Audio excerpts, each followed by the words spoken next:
पूछना चाहती हूँ, you sanctioned the humiliation of Draupadi Murmu. You sanctioned the humiliation of the tribal legacy of this country. Sonia ji sanctioned the humiliation of a woman in the highest constitutional post.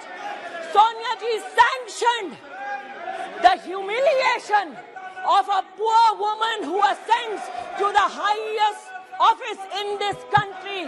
You sanctioned the insult of every Indian citizen. You, through your male Congress workers and leaders, have continued to demean the office of the President of India. Apologize to the nation. माफी मांगो इस देश से. माफी मांगो सोनिया गांधी आदिवासियों से. माफी मांगो औरतों से. माफी मांगो गरीब से.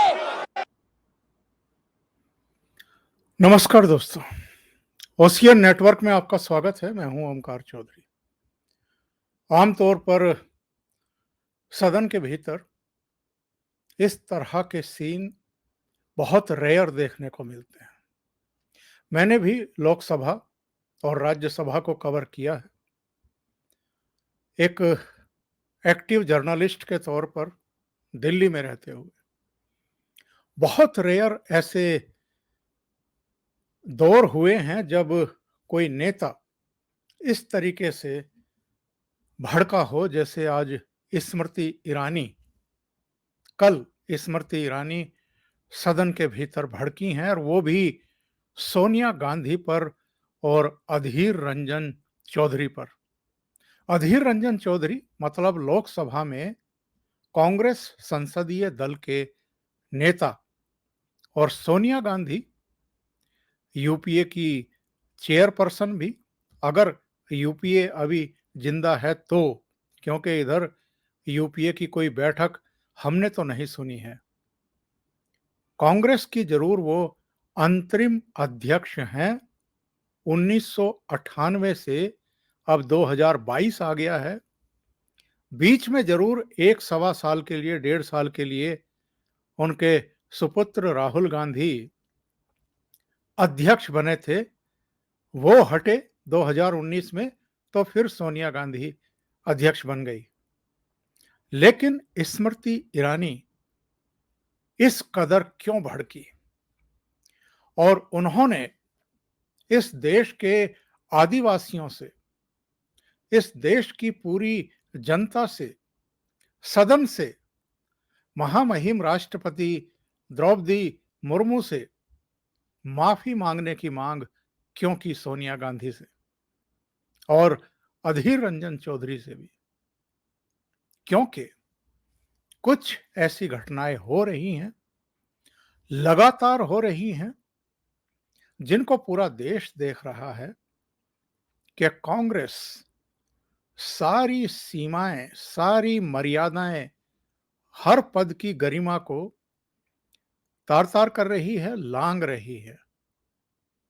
ठीक है, राष्ट्रपति पद का जब चुनाव होता है, सत्ता पक्ष अपना कैंडिडेट लेकर के आता है, अपना चेहरा लेकर के आता है।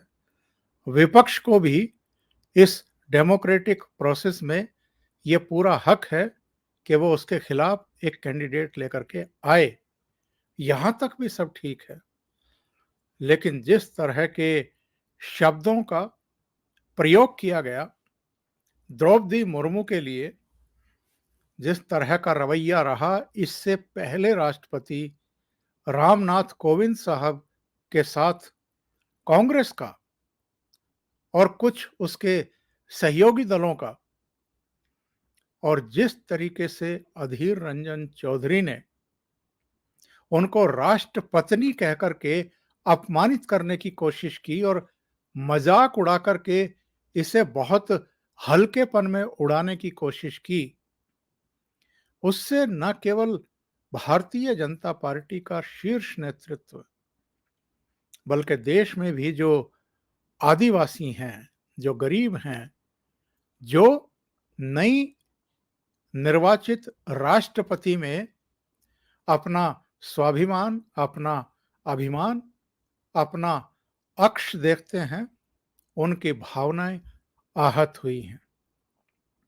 किसी महिला के बारे में इस तरह के शब्दों का प्रयोग कर देना और उसे एक बड़ी मामूली सी चूक बता देना, गलती बता देना, और ये कहना जब हंगामा हो जाए, बवाल हो जाए कि मैं इसके लिए माफ़ी चाहता हूँ या मैं व्यक्तिगत रूप से मिलकर के राष्ट्रपति जी से माफ़ी माँग लूँगा, क्या इतने में ये मामला खत्म होने वाला है?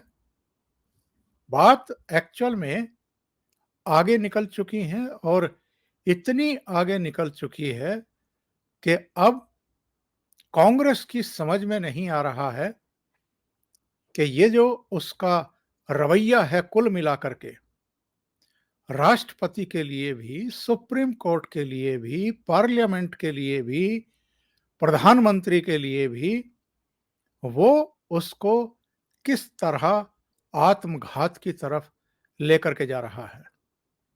हम 2014 से देख रहे हैं ये सुप्रीम कोर्ट अलग अलग मुद्दों पर कुछ व्यवस्थाएं देता है, कुछ फैसले करता है। इसके बावजूद कांग्रेस की तरफ से उन्हीं मुद्दों पर बार बार न केवल बयानबाजी की जाती है बल्कि सुप्रीम कोर्ट के फैसलों को भी ताक पर रख दिया जाता है। पार्लियामेंट का कोई ऐसा सत्र होगा जब कांग्रेस ने हंगामे नहीं किए हैं, सदन के भीतर भी, सदन के बाहर भी, सड़कों पर भी। अभी आप देख लीजिए, ईडी ने 2012 के एक पुराने केस में राहुल गांधी को समन किए पूछताछ के लिए और 5 दिन उनसे अलग अलग दिनों में पूछताछ की तो दिल्ली की सड़कों पर भी और देश के अलग अलग शहरों में भी किस तरह के हो हल्ले, प्रदर्शन, कहना चाहिए कि पुलिस से टकराव, सरकार के खिलाफ नारेबाजी, बदले की कार्रवाई की जा रही है और एक अलग रंग देने की कोशिश उसको की गई। जबकि 2012 में जब ये केस सामने आया था, जब इसकी रिपोर्ट दर्ज हुई थी सुब्रमण्यम स्वामी के द्वारा, तब प्रधानमंत्री नरेंद्र मोदी नहीं थे, डॉक्टर मनमोहन सिंह थे। जो रवैया राहुल गांधी की पूछताछ के समय देखने को मिला कांग्रेस का, वही रवैया सोनिया गांधी से जो 3 दिन पूछताछ हुई है, जारी रहा। सड़कों पर हंगामा और नरेंद्र मोदी को निशाने पर लेने का। राष्ट्रपति के चुनाव में भी जो तौर तरीके रहे हैं इनके, और निर्वाचन के बाद भी जिस तरह की टिप्पणियां आई हैं कांग्रेस की तरफ से भी, यशवंत सिन्हा की तरफ से भी, ममता बनर्जी की तरफ से भी, कुछ दूसरे और विरोधी दलों के चेहरों की तरफ से भी, वो आप आपत्तिजनक ही कहेंगे। उनको नसीहतें दी जा रही हैं कि वो संविधान का मान सम्मान करें, उसका संरक्षण करें, लोकतांत्रिक तरीके से अपने अधिकारों का सदुपयोग करते हुए सरकार की मनमानी पर अंकुश लगाएं। इस तरह की बातें नई राष्ट्रपति के लिए की गई। और बहुत सारे लोगों का कहना था कि 75 साल के भारत के इतिहास में कभी अगर कोई महिला आदिवासी जनजाति समुदाय से, वनवासी समुदाय से राष्ट्रपति नहीं बनी है और प्रधानमंत्री नरेंद्र मोदी ने उसका इनिशिएट किया है, तो उसका सम्मान किया जाना चाहिए था। सम्मान तो छोड़िए, जिस तरह की भाषा का प्रयोग अधीर रंजन चौधरी ने किया है, उस पर बहुत लोगों के रिएक्शन आए हैं और अलग अलग लोगों ने,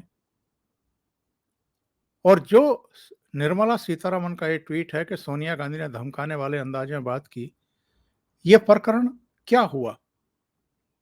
स्मृति ईरानी के इस भाषण के बाद जब सदन स्थगित कर दिया गया तो सोनिया गांधी लपक करके रमा देवी के पास गई, जो आमतौर पर चेयर पर दिखाई देती हैं। उनसे पूछा कि मेरा नाम क्यों लिया जा रहा था?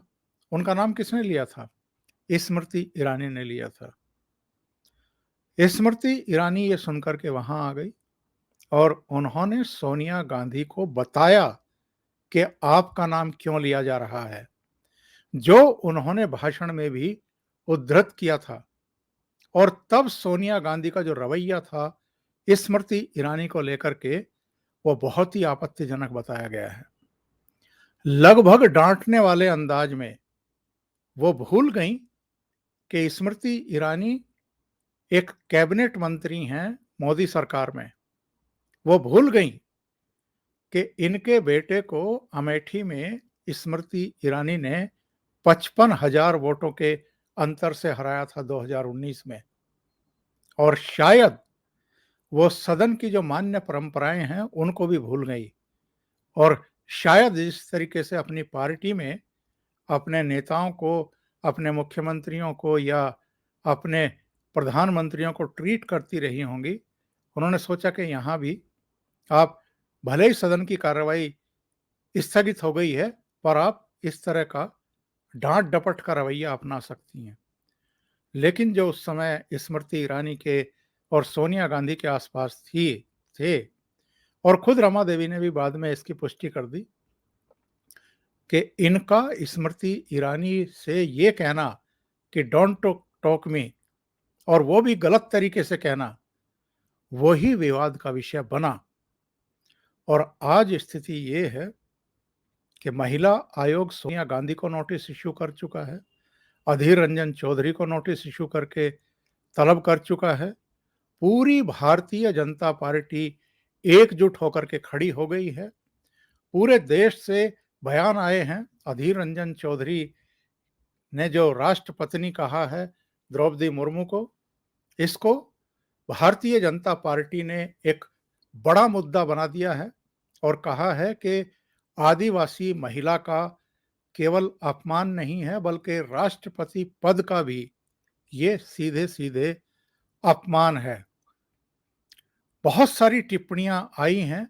सोनिया गांधी भी जब पार्लियामेंट परिसर में जा रही थी तो उनसे पूछा गया कि क्या माफी मांगेंगी, तो उन्होंने कहा कि ऑलरेडी अधीर रंजन चौधरी ने माफी मांग ली है। और जब वो जवाब दे रही थी तब भी बड़ा एरोगेंस था उनके जवाब में। अधीर रंजन चौधरी के भी कई ट्वीट आए हैं और कई बयान आए हैं, सफाई देने की कोशिश की है। फिर यह भी पता चला कि उन्होंने राष्ट्रपति से मिलने का समय मांगा है और वो व्यक्तिगत रूप से माफी मांगेंगे मिल करके। लेकिन जिस तरीके से भारतीय जनता पार्टी का इस समय रुख है इस पूरे प्रकरण को लेकर के, वो बहुत आक्रामक है। अजय आलोक का ट्वीट देखिए, सत्ता में रहना जन्मसिद्ध अधिकार है और मेरे आगे किसी संवैधानिक पद की ना तो कोई गरिमा है ना मर्यादा। ये बात इतनी मजबूती से दिल और दिमाग में घुसी हुई है कांग्रेस के कि उसके क्या कहने। मानसिक विक्षिप्त हो गए हैं ये सब। बड़े वाला पागल खाना खुलवाना पड़ेगा। ये जो गुस्सा है स्मृति ईरानी का और पूरी भारतीय जनता पार्टी का, ये किस लिए है? क्योंकि हाल में एक और घटना हुई है। रसोई गैस के दाम बढ़े हैं, ईंधन के दाम बढ़े हैं। उसको लेकर के प्रधानमंत्री नरेंद्र मोदी को नहीं, पेट्रोलियम मंत्री को नहीं, किसी और को नहीं, देश भर में निशाना अगर किसी को बनाया गया था तो वो स्मृति ईरानी थी। क्यों? क्योंकि जब भारतीय जनता पार्टी विपक्ष में थी और रसोई गैस के दाम बढ़ रहे थे तो स्मृति ईरानी ने गैस सिलेंडर लेकर के प्रदर्शन किए थे। तो क्या केवल यही कारण है? जी नहीं। कारण है अमेठी में स्मृति ईरानी ने दुस्साहस कैसे कर दिया राहुल गांधी को हराने का। अमेठी, जो ये अपनी मिल्कियत समझते हैं। इसके अलावा स्मृति ईरानी गाहे बगाहे इस परिवार के खिलाफ और एजेएल वाले मामले में भी जिसमें 5,000 करोड़ के घोटाले की बात स्मृति ईरानी ने कही थी, वो जुर्रत कैसे कर दी। इसलिए उनकी बेटी का नाम घसीटा गया गोवा के एक रेस्टोरेंट को लेकर के और अवैध बार चलाने को लेकर के। स्मृति ईरानी ने उसमें चैलेंज किया था कांग्रेस को कि साबित करें कि उस रेस्टोरेंट में या कोई जो अवैध बार चल रहा है उसमें मेरी बेटी का कुछ भी है। और स्मृति ईरानी ने कहा कि वो तो अभी पढ़ रही है। बाद में पता चला कि इनकी बेटी ने तो वहां इंटर्न किया था और कोई वीडियो है, इंटर्न के नाते ही उनका कोई इंटरव्यू वगैरह हुआ था और चला था। और उसी के बेस पर जयराम रमेश ने और पवन खेड़ा ने स्मृति ईरानी पर अटैक करने के बहाने, और ये अटैक क्यों किए जा रहे हैं, ताकि अमेठी में उन्हें लेट डाउन किया जा सके। तो ये जो गुस्सा आप देख रहे थे स्मृति ईरानी का, ये इसलिए भी फूटा है कि उनकी 18 साल की बेटी को कांग्रेस ने हाल में अपनी राजनीति चमकाने के लिए इस्तेमाल किया, जिसका राजनीति से अभी कोई लेना देना नहीं है। सिर्फ उनकी मां को अटैक करने के लिए उनकी बेटी को टूल बनाने की कोशिश की। उसमें भी वैधानिक कार्रवाई वो कर रही हैं, कानूनी नोटिस वो इशू कर चुकी हैं, उसका जवाब भी देना पड़ेगा कांग्रेस को। लेकिन बृहस्पतिवार को सदन के भीतर स्मृति ईरानी ने जिस तरीके से सोनिया गांधी से टक्कर ली, जब उन्होंने कहा कि मुझसे बात मत करिए, तो स्मृति ईरानी ने भी उन पर चढ़ कर के बोला, आपसे बात क्यों ना करें, हु आर यू। और फिर इससे पहले का जो ये भाषण है, ये तो अभी आपने देख ही लिया है, सुन ही लिया है। अभी के लिए इतना ही। बहुत बहुत धन्यवाद। अगर आपको ये चैनल और इसके कंटेंट पसंद आ रहे हैं तो लाइक करें, कमेंट करें, वीडियो को शेयर भी करें। अभी तक अगर आपने ये चैनल सब्सक्राइब नहीं किया है तो सब्सक्राइब कर लें और साथ में लगे बेल आइकॉन को दबा दें, ताकि आगे आने वाले वीडियो और उनके नोटिफिकेशन आप तक पहुंचते रहें। बहुत बहुत धन्यवाद। नमस्कार।